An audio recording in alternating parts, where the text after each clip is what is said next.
بسم اللہ الرحمن الرحیم۔ دوستو، میں ہوں آپ کا ہوسٹ چودھری محمد شہباز۔ آپ دیکھ رہے ہیں STN نیوز۔ آج ہم بات کریں گے رحیم یار خان کے میگا سیوریج سسٹم کے بارے میں اور اس میں ہونے والی کرپشن کے ساتھ ساتھ جو بچوں کی اموات ہوئی اس ناکارہ سسٹم کی وجہ سے اس بارے میں۔ تو میں کچھ تفصیل میں جاؤں گا دوستوں کے ساتھ۔ یہ میگا سیوریج سسٹم جو اربوں روپے کی لاگت سے تیار کیا گیا کہ تاکہ شہریوں کے مسائل حل ہو سکیں، جگہ جگہ گندگی کے پانی کے جوہر جو کھڑے ہیں وہ ختم ہو سکیں، مگر بدقسمتی سے یہ فائدہ دینے کے بجائے شہریوں کے لیے وبال جان بن گیا۔ اب یہ دیکھیں کہ یہ میگا سیوریج سسٹم جو ہے شہر کے دو حصوں میں بٹا ہوا ہے۔ ایک حصہ پتن منارہ کی طرف اور دوسرا حصہ مئو مبارک کی طرف جا رہا ہے، مگر یہ اربوں روپے کا تیار کیا گیا پروجیکٹ پہلے دن سے ہی فلاپ ہو گیا۔ اب وہی حال ہے جو پہلے تھا، جگہ جگہ پانی کے جوہر، جگہ جگہ پانی کے تالاب کھڑے ہیں جس سے شہریوں میں طرح طرح کی امراض پھوٹ رہی ہیں۔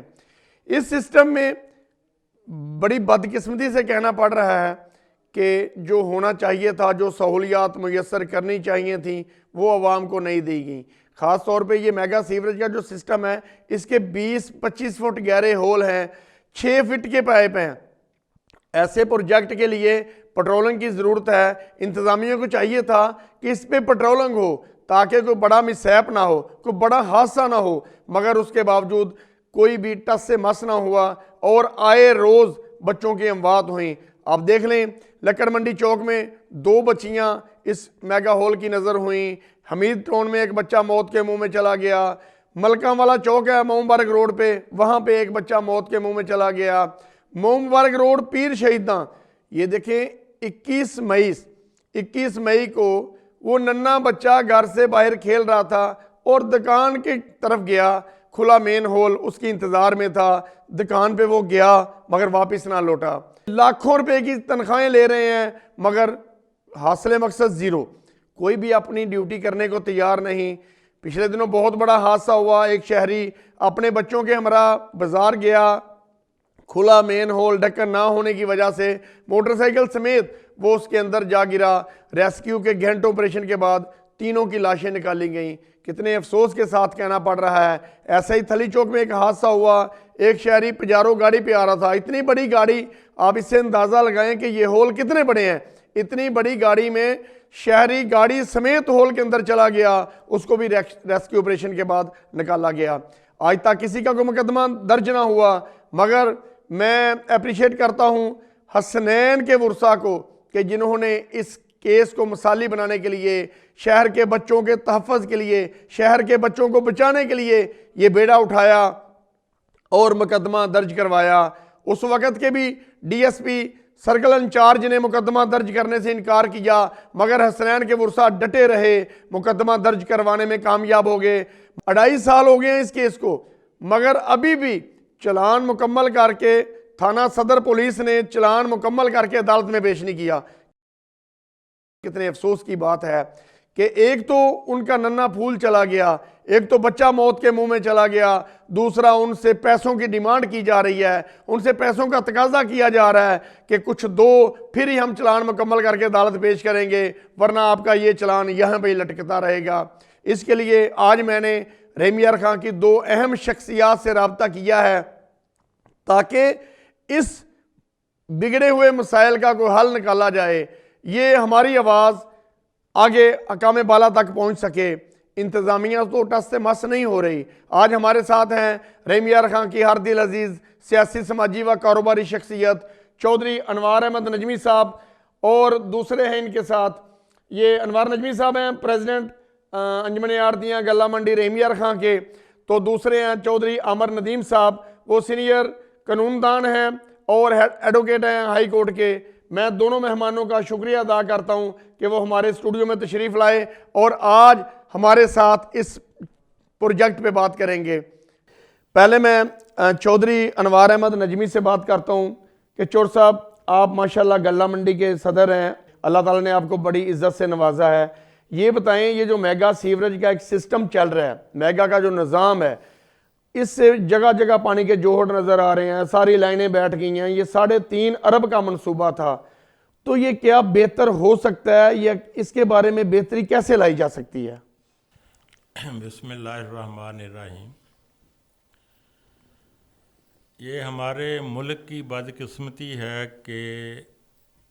پیسہ تو عوام کا لگاتے ہیں اور پروجیکٹ تقریباً اکثر فیل ہو جاتے ہیں, اور ان کو کوئی پوچھنے والا نہیں ہوتا کہ یہ کیا کیا ہے آپ نے. یہ بھی بہت بڑا پروجیکٹ تھا. لوگ بہت خوش تھے کہ ہمارا سیوریج کا جو سسٹم ہے ماشاءاللہ وہ صحیح ہو جائے گا. وہ صحیح ہونے کی بجائے وہ سسٹم جو پہلے تھا وہ بھی برباد ہو گیا, اور اس دن سے لے کر آج تک جیسے آپ نے بتایا بہت نقصان ہوا شہریوں کا. اور انہوں نے پانی نیچے کی طرف لے جانے کی بجائے اوپر کی طرف لے کر گئے. ادھر پانی لے کر جانا, ہمارے جو بجلی کا حال ہے وہ آپ سب کو پتہ ہے کہ بجلی پاکستان میں کیا حال ہے. وہ موٹروں سے پانی لے کر جانا وہ بھی نہیں چلتی, جس کی وجہ سے یہ سیوریج جو ہے جو پہلے دن سے ہی وہ فیل ہو گیا. پھر جو بیٹھا جگہ جگہ سے نیچے جو انہوں نے جو اس کا بیڈ بنانا تھا وہ صحیح طرح نہیں بنایا. وہ پیسے تو دے دیے گئے ٹھیکیداروں کو, اور اس کا جو کام ہے وہ جو ہمارے ملک میں چلتا ہے کہ کمیشن چلتا ہے پاس ہو جاتا ہے, اور اس کی وجہ سے شہریوں کو انہوں نے عذاب میں اس دن سے عذاب میں ڈالا ہوا ہے. جی عمر ندیم صاحب, اگر کوئی اس طرح کا مسہیپ ہو جاتا ہے, کوئی سیوریج کے ہول میں کوئی بچہ گر جاتا ہے یا کوئی مرڈر ہو جاتا ہے, تو یہ بتائیں کہ یہ جو میگا سیوریج ہے اس کے بارے میں ایکشن لیا جائے گا یا موجودہ انتظامیہ کے بارے میں ایکشن لیا جاتا ہے؟ تو دوسرا کس نوعیت کا مقدمہ درج ہوتا ہے اگر اس طرح کا کوئی مسہیپ ہوتا ہے؟ تو دیکھیں اس میں 2-3 چیزیں ہیں. سب سے پہلے تو یہ ذہن میں رکھیں کہ ریاست کی یہ ذمہ داری ہے کہ وہ شہریوں کے جان و مال کی حفاظت کرے. آئین پاکستان میں ایک پورا چیپٹر ہے فنڈامنٹل رائٹس کے بارے میں, اور اس میں یہ قرار دیا گیا ہے کہ یہ ریاست پاکستان کی بنیادی ذمہ داری ہے کہ وہ شہریوں کی زندگی کی وہاں پر جو لفظ استعمال ہوا ہے وہ لائف کا استعمال ہوا ہے. تو اس کو جو اعلیٰ عدالتوں نے انٹرپریٹ کیا ہے, انہوں نے کہا ہے کہ لائف سے مراد جو ہے وہ نہ صرف یہ کہ زندگی مطلب انسان کی, بلکہ اس کی صحت بھی, اس کی سلامتی بھی, اور حتیٰ کہ جو ہے وہ تمام اس میں سہولیات بھی آ جاتی ہیں. تو ایک تو ان کی ذمہ داری ہے کہ انسان جو تمام شہری ہیں ان کی جو صحت اور سلامتی کی ذمہ داری ہے وہ ان کے ذمہ ہے. دوسرا اب آ جاتے ہیں اس کی طرف جو میگا سیوریج کی آپ نے بات کی, تو یہ جو متعلقہ حکام ہے اس میں پبلک ہیلتھ انجینئرنگ والے ہیں, اس میں جو ہے مین رول جو ہے میونسپل کارپوریشن کے جو ہمارے لوکل گورنمنٹ کے ادارے ہیں ان کا ہے. تو جو ان سے متعلقہ قوانین ہیں اس میں بڑا واضح ہے کہ وہ اپنا جو سسٹم ہے اس کو سٹریم لائن رکھیں گے, اس کو محفوظ رکھیں گے, اور اس میں کوئی ایسی کمی بیشی نہیں آئے گی, کوئی ایسی کوتاہی نہیں ہوگی جس کی وجہ سے کسی بھی شہری کی زندگی یا اس کی جو صحت ہے یا سلامتی ہے وہ خطرے میں پڑ سکے. تو یہ جو تھا یہ بنیادی ذمہ داری ہے ان کی. باقی دوسرا آپ نے سوال پوچھا کہ اس میں اس طرح کا اگر واقعہ ہو جاتا ہے کہ کوئی شخص جا رہا ہے, جیسے آپ نے ابھی 2-3 واقعات بتائے, اور وہ کسی کھلے سیوریج ہول میں گر کے اس کی زخمی ہو گیا یا موت ہو گئی, تو اس میں جو ہے وہ قانون کیا کہتا ہے؟ تو قانون بڑا کلیئر ہے. ابھی ہم چونکہ ابھی آپ نے حسنین قتل کیس کی بات کی, تو اس میں آپ کو تھوڑا سا یہ بتا دوں کہ جو قتل ہے,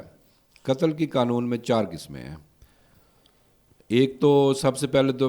قتل عمد ہے, جو آپ اور ہم جانتے ہیں کہ کسی نے کسی کو جانتے بوجھتے ہوئے قتل کر دیا, فائر مار دیا جانتے بوجھتے ہوئے کہ بھی یہ قتل ہوگا. دوسری اس کی قسم ہے قتل خطا. قتل خطا یہ ہے کہ غلطی ہو گئی بائی مسٹیکن. جیسے اس کی ایک بہت بڑی مثال جو ہے وہ ریش ڈرائیونگ ہے, کہ جو ہے وہ ڈرائیور نے تیز گاڑی چلائی اور وہ کہیں لگ گئی اور اس کی وجہ سے موت واقع ہو گئی, تو یہ قتل خطا ہے. اس کے بعد جو ہے ایک ہے قتل بسبب. قتل بسبب یہ ہے کہ آپ نے ایک غفلت کی، اس میں آپ کی غفلت تھی، نیت نہیں تھی، تو آپ کی غفلت کی وجہ سے کوئی جو ہے بندے کسی کی ڈیتھ ہو گئی۔ اور چوتھی جو ہے وہ ہے قتل بالصبا۔ قتل بالصبا یہ ہے کہ اس کی مارنے کی نیت نہیں تھی، قتل کرنے کی نیت ایسا نہیں تھی، لیکن اس نے اسباب ایسے پیدا کر دیے۔ اچھا، اب یہاں پر ہم آ جاتے ہیں ان چاروں کے جو میں نے آپ کو اقسام بتائی،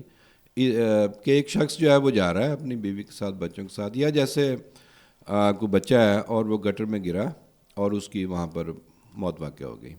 اب اس میں دو تین چیزیں ہیں۔ بنیادی ذمہ داری ہے متعلقہ حکام کی کہ وہ گٹر کو جو ہے وہ ان اٹینڈڈ نہ چھوڑیں، اور اگر اس پر نہیں ہے ڈھکن تو اچھا، اب اس میں پہلی شکل تو یہ ہے کہ کسی وجہ سے وہ گٹر ٹوٹ گیا، اس کا ڈھکنا یا کوئی، تو اس میں تو وہ جیسے میں نے بتایا آپ کو کہ قتل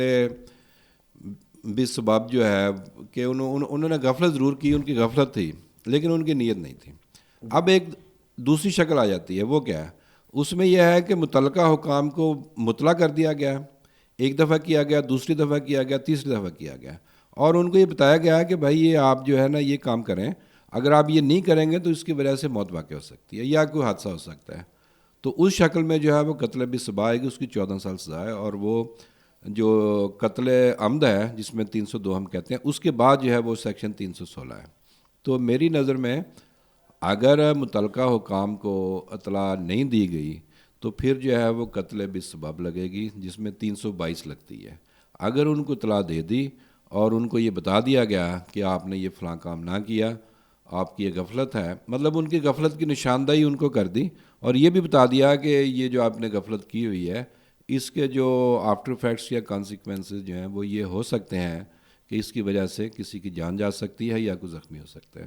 تو اس شکل میں جو ہے یہ چاروں شکلیں میں نے آپ کو بتا دی۔ تو اچھا چور صاحب، آپ یہ بتائیں کہ یہ اس طرح کے واقعات، آپ کے درجنوں واقعات ہوئے ہیں جو آپ کے نظر میں ہیں، سامنے ہیں، آپ کا سیاسی گھرانہ ہے، تو اس بارے میں کوئی پولیس کا جو خاص طور پہ نظام ہے یہ کب تک بہتری آئے گی پولیس کے نظام میں؟ آپ کے سامنے ہے کہ کب سے 2.5 سال ہو گئے ہیں یہ کیس چل رہا ہے، ابھی تک وہ مکمل چلان نہیں عدالت میں پیش کیا گیا، تو یہ کیسے بہتری آئے گی؟ آپ کیا سمجھتے ہیں کہ کیا کرنا چاہیے اس بارے میں؟ بہتری جو تو ہمارا نظام چل رہا ہے نا، اس سے تو بہتری آ نہیں سکتی۔ بہتری آئے گی اگر جو بھی ہو، جرم جو بھی کرے اسے سزا ملے۔ ہمارے یہاں کہ غریب آدمی کو تو ٹھیک ہے، سزا سب دے دیتے ہیں، وہ اس کا قصور بھی نہ ہو تو اسے سزا دے دیتے ہیں، تو جو چلتے پھرتے ہیں ان کو کوئی سزا ہمارے ملک میں ختم ہو گئی، انہوں نے کوئی سزا کوئی نہیں ہے۔ اگر ایسے سسٹم چلنا تو پھر تو یہ نظام صحیح نہیں ہو سکتا۔ ملک ہمارا جس نیج پر پہنچ گیا اسی وجہ سے پہنچ گیا ہے کہ کوئی بھی محکمہ وہ اپنا کام نہیں کر رہا، وہ دوسرے محکمے اندر جو انٹرفیئر کر رہا ہے۔ اگر اپنا کام کرے، ہر کو اپنا اپنا کام کرے، ہر آئین میں ہر ایک کی حدود طے ہے کہ یہاں تک آپ جا سکتے ہیں، یہ اس سے اوپر نہیں جا سکتے۔ ہمارے ہیں کہ وہ ہر کوئی کھلا ہے، وہ جو مرضی کرے، کوئی پوچھنے والا نہیں ہے۔ بدقسمتی سے ہمارا ملک اب جس سطح پہ آ گیا ہے نا، اگر ہم نے اس نظام کو ٹھیک نہ کیا، جو پھر ملک کی تباہی ہوگی نا، وہ بیان کرنے سے بھی باہر ہے۔ اچھا چور صاحب، آپ گلہ منڈی کے پریزیڈنٹ ہیں، گلہ منڈی کی بہتری کے لیے آپ نے کیا ویژن اختیار کیا، کیا کر رہے ہیں جس سے گلہ منڈی بہتر ہو جائے؟ اس کے ساتھ ساتھ آپ یہ بھی بتائیں کہ ظاہر ہے آپ چیمبر کے ساتھ بھی آپ کی سیاست ہے، اس موقع کا فائدہ اٹھاتے ہوئے میں پوچھ لوں آپ سے کہ ہمارے ناظرین تک یہ بھی میسج چلا جائے کہ اب ظاہر ہے 2 سالہ چیمبر کا الیکشن ہو گیا، چیمبر آگے چلا گیا، پہلے تو یہ بتائیں گلہ منڈی کے بارے میں کیا ویژن اختیار کیا آپ نے اس کی بہتری کے لیے، اور آنے والے چیمبر کے الیکشن میں کیا تیاری کی ہے آپ لوگوں نے؟ غلہ منڈی کا یہ ہے کہ میں نے پہلا الیکشن لڑا تھا 2008 میں جی۔ اس ٹائم ہماری غلہ منڈی میں بھی جو یہ جیسے ملک کا نظام چل رہا ہے نا، وہاں بھی جس کا دل کرتا تھا وہ پیمنٹ دیتا تھا، جس کا دل کرتا تھا کہتا اب نہیں ہے، کچھ 6 سال نہیں دیتا تھا۔ پہلا الیکشن میں نے 8 میں لڑا اور اس میں ہار گیا، پھر میں 10 میں الیکشن لڑا اور اللہ تعالیٰ نے کامیابی دی، اور میں نے اپنے آڑتی بھائیوں سے وعدہ کیا کہ جو یہ سسٹم ہے نا جو پیسوں کا، یہ انشاءاللہ میں اسے ٹھیک کروں گا۔ بھائی میرے نے وعدہ کیا تھا کہ میں یہ غلہ منڈی جو ہے ادھر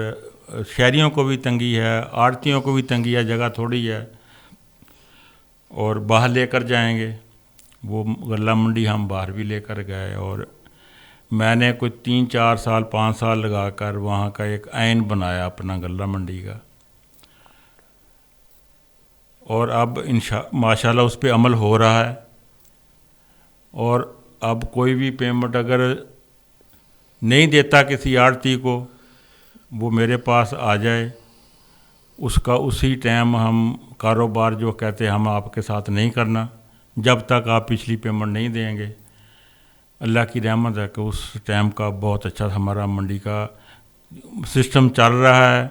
اور دوسری منڈیوں والے بھی جو ہیں وہ ہمارا جو سسٹم ہے، جو ہمارا عین ہے وہ ہم سے